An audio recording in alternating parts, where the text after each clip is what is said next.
आप सभी अधिवक्ता साथियों का आपके अपने YouTube चैनल पर स्वागत है। जैसा कि आप सभी लोग हमारे वीडियो की थंबनेल में देख चुके हैं, आज के इस वीडियो के माध्यम से हम आप लोगों के लिए स्त्री अशिष्ट रूपण प्रतिषेध अधिनियम 1986 के ऑब्जेक्टिव प्रश्न लेकर आए हैं। इसके दो वीडियो आएंगे आप लोगों के समक्ष। अगर आप लोग एमपी एडीपीओ की तैयारी कर रहे हो तो आप लोगों को इसके अलावा कोई भी ऑब्जेक्टिव प्रश्न के वीडियो देखने की ज़रूरत नहीं है। अगर आपको कंपटीशन जैसे सिविल जज एडीपीओ की तैयारी करना है तो आप हमसे बात कर सकते हो, व्हाट्सएप पर मैसेज कर सकते हो। डिस्क्रिप्शन बॉक्स में हमारा आप लोगों को नंबर मिल जाएगा। चलिए अब हम देखते हैं कि एमपी एडीपीओ के एग्ज़ाम में किस प्रकार के ऑब्जेक्टिव प्रश्न पूछे जाते हैं और आने वाले समय में हो सकता है एमपी में 2026 तक वैकेंसी आ जाए, इसलिए इस प्रकार के ऑब्जेक्टिव प्रश्न पूछे जाएंगे। पहला प्रश्न इस प्रकार है, स्त्री अशिष्ट रूपण प्रतिषेध अधिनियम 1986 को राष्ट्रपति की स्वीकृति कब मिली? इसका एक्ट नंबर भी आपको याद कर लेना है। 86 का 6 ले लीजिए और यहाँ पर 0 लगा दीजिए, यानी कि एक्ट नंबर 60 है। क्योंकि एमपी एडीपीओ में एक दो क्वेश्चन तो जो 32 एक्ट है उनके एक्ट नंबर भी पूछे जाते हैं, इसलिए आपको प्रत्येक एक्ट के एक्ट नंबर, कब सहमति मिली, लागू डेट यह याद होनी चाहिए। इसे राष्ट्रपति की सहमति मिली थी 23 दिसंबर 1986 को। इसके बाद दूसरा, स्त्री अशिष्ट रूपण प्रतिषेध अधिनियम 1986 का अधिनियम क्रमांक क्या है? यहाँ पर इसका एक्ट नंबर पूछ लिया गया है दूसरे प्रश्न में, इसलिए आप लोग कमेंट के माध्यम से बताइए इसका एक्ट नंबर, क्योंकि अभी इसके पहले हमने आप लोगों को बताया है। तीसरा, स्त्री अशिष्ट रूपण प्रतिषेध अधिनियम 1986 का विस्तार है, इसका विस्तार है संपूर्ण भारत पर। ए ऑप्शन सही हो जाएगा। इसके बाद चौथा, स्त्री अशिष्ट रूपण प्रतिषेध अधिनियम 1986 प्रवृत्त हुआ, यानी कि लागू हुआ। सहमति तो 1986 में मिली, लेकिन लागू हुआ 1987 में। 2 अक्टूबर 1987 गांधी जयंती पर लागू हुआ, इसलिए ए ऑप्शन सही हो जाएगा। इसके बाद पांचवा, स्त्री अशिष्ट रूपण प्रतिषेध अधिनियम 1986 में विज्ञापन परिभाषित है। 2A में एडवर्टाइजमेंट को परिभाषित किया गया है, इसलिए ए ऑप्शन सही हो जाएगा। इस प्रकार याद कीजिए, एडवर्टाइजमेंट ए से, यानी कि 2A। इसके बाद छठवां, स्त्री अशिष्ट रूपण प्रतिषेध अधिनियम 1986 की धारा 2B के अनुसार वितरण के अंतर्गत है। वितरण के अंतर्गत नमूने के तौर पर चाहे मुफ्त या अन्यथा वितरण भी है, इसलिए इसका सी ऑप्शन सही हो जाएगा। सातवां, महिलाओं का अशिष्ट रूपण प्रतिषेध अधिनियम 1986 की किस धारा के अधीन महिलाओं का अशिष्ट रूपण की परिभाषा दी गई है? धारा 2C में शिष्ट रूपण की परिभाषा दी गई है, इसलिए सी ऑप्शन सही हो जाएगा। इसके बाद आठवां,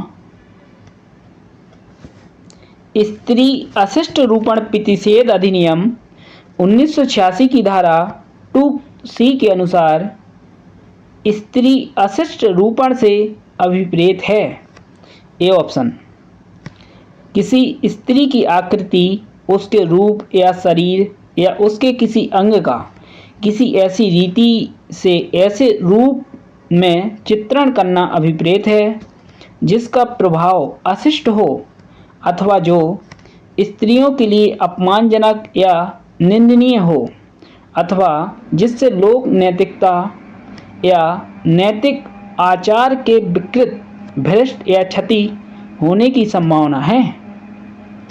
ये ऑप्शन इसका सही हो जाएगा। 9वां, महिलाओं का अशिष्ट रूपण अधिनियम के अधीन विज्ञापन में सम्मिलित है। विज्ञापन में सम्मिलित है लेबल, रैपर और सूचना परिपत्र और अन्य दस्तावेज। इसका डी ऑप्शन होगा। आप लोग कमेंट के माध्यम से बताइए। इसके बाद 10वां, स्त्री अशिष्ट रूपण प्रतिषेध अधिनियम 1986 की धारा 2A के अधीन पैकेज के अंतर्गत यानी कि 2E में पैकेज को परिभाषित किया गया है। उसके अंतर्गत आता है बॉक्स, कार्टून, सी टिन या अन्य पात्र, डी उपरोक्त सभी। इसका डी ऑप्शन सही हो जाएगा। 11, महिलाओं का अशिष्ट रूपण प्रतिषेध अधिनियम 1986 की किस धारा के अधीन महिलाओं का अशिष्ट रूपण करने वाले विज्ञापन प्रतिषेधित है? यानी कि धारा 3 में बताया गया है विज्ञापन पर प्रतिषेध, इसलिए इसका ए ऑप्शन सही हो जाएगा। 3/6 का अपराध बनता है। अगर विज्ञापन का कोई प्रतिषेध या विज्ञापन करता है तो उसके ऊपर धारा 6 में दंड के बारे में बताया गया है। इसके बाद 12, स्त्री अशिष्ट रूपण अंतर्विष्ट करने वाली पुस्तकों, पुस्तिकाओं आदि के प्रकाशन या डाक द्वारा भेजने का प्रतिषेध आदि अशिष्ट रूपण अधिनियम 1986 की कौन सी धारा के अधीन उपबंधित है? धारा 3 में विज्ञापन पर प्रतिषेध और धारा 4 में प्रकाशन या डाक द्वारा भेजने पर प्रतिषेध और धारा 5 में पावर बताई गई है और धारा 6 में दंड बताया गया है अगर कोई धारा 3 और 4 का उल्लंघन करता है तो। इसलिए इसका बी ऑप्शन सही हो जाएगा। 13, स्त्री अशिष्ट रूपण अंतर्विष्ट करने वाली पुस्तकों, पुस्तिकाओं आदि के प्रकाशन या डाक द्वारा भेजने के लिए धारा 4 के अधीन निम्नलिखित में से कौन प्रतिषिद्ध नहीं है? ए ऑप्शन, जिसका प्रकाशन लोक कल्याण के लिए होने के कारण न्यायोचित साबित हो जाता है, जो विज्ञान, साहित्य, कला अथवा विद्या या सर्वसाधारण संबंधी अन्य उद्देश्यों के हित में है। बी, जो गुड फेथ धार्मिक प्रयोजन के लिए रखी गई या उपयोग में लाई जाती है। सी, किसी ऐसी फिल्म को लागू नहीं होगी जिसकी बाबत चलचित्र अधिनियम 1952 के भाग 2 के उपबंध लागू होंगे। डी, उपरोक्त सभी। यह तीनों हैं क्योंकि यह अपवाद है, इसलिए डी ऑप्शन सही हो जाएगा।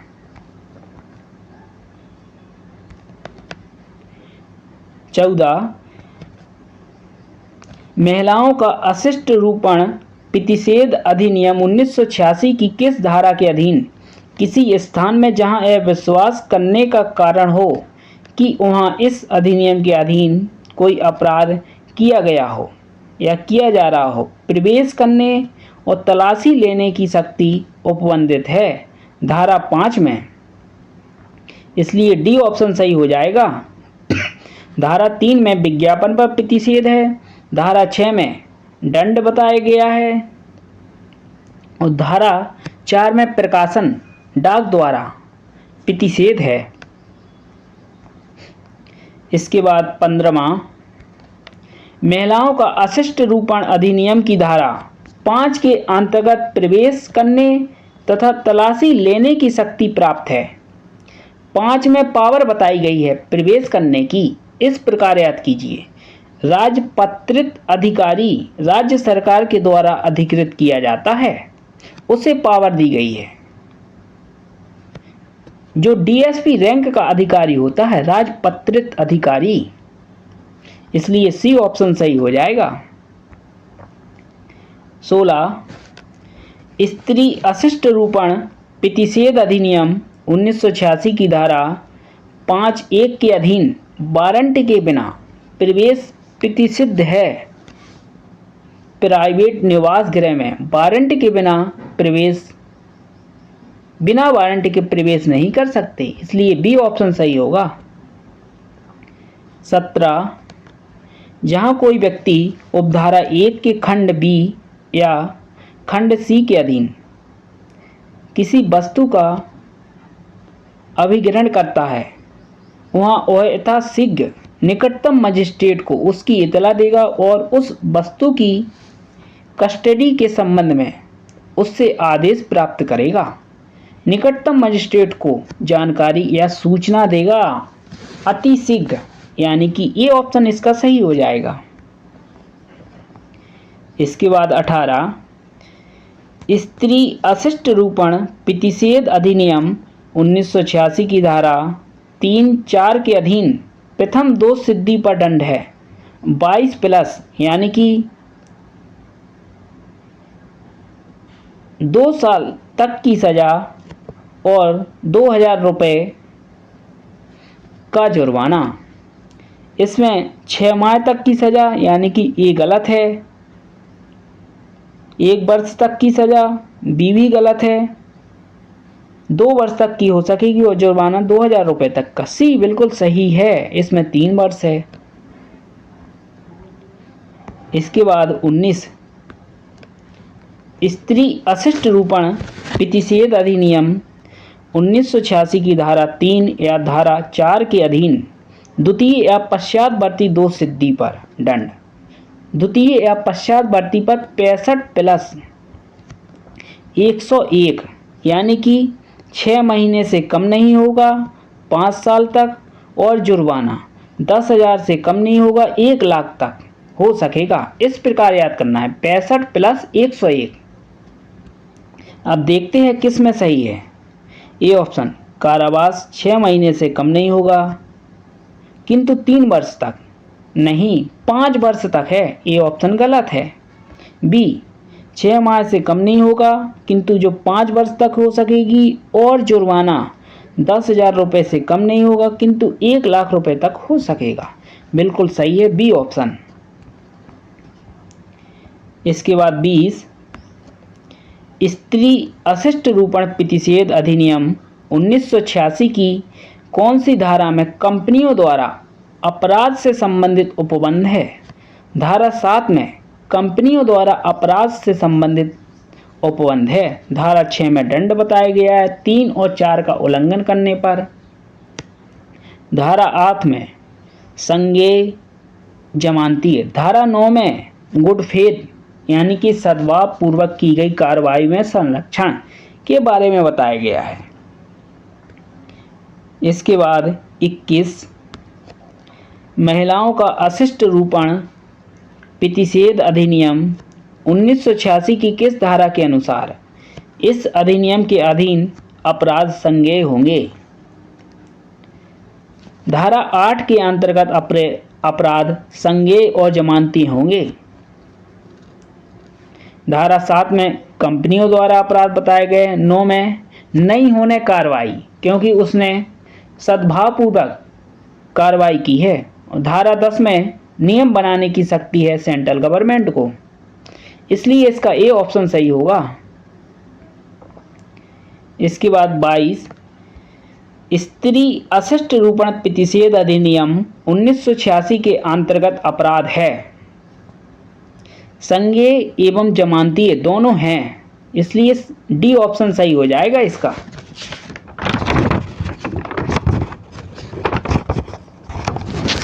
इसके बाद 23 महिलाओं का अशिष्ट रूपण अधिनियम के अंतर्गत दंडनीय अपराध होगा, संज्ञेय होगा तथा जमानती होगा। इसका बी ऑप्शन सही है।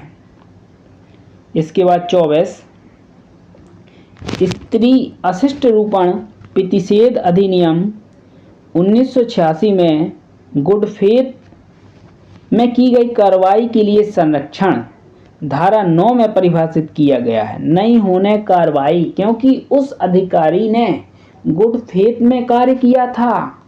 इस प्रकार 9 में नहीं होने कार्रवाई, सी ऑप्शन सही होगा। 25, स्त्री अशिष्ट रूपण प्रतिषेध अधिनियम 1986 के अधीन गुड फेथ की गई कार्रवाई के लिए संरक्षण प्रदान किया गया है। केंद्र सरकार और राज्य सरकार के किसी भी अधिकारी को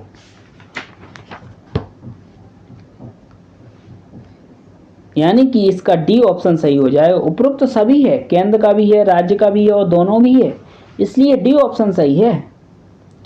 इसके बाद 26, महिलाओं का अशिष्ट रूपण अधिनियम की धारा 10 के अंतर्गत नियम बनाने की शक्ति निम्नलिखित में से किसको है? केंद्र सरकार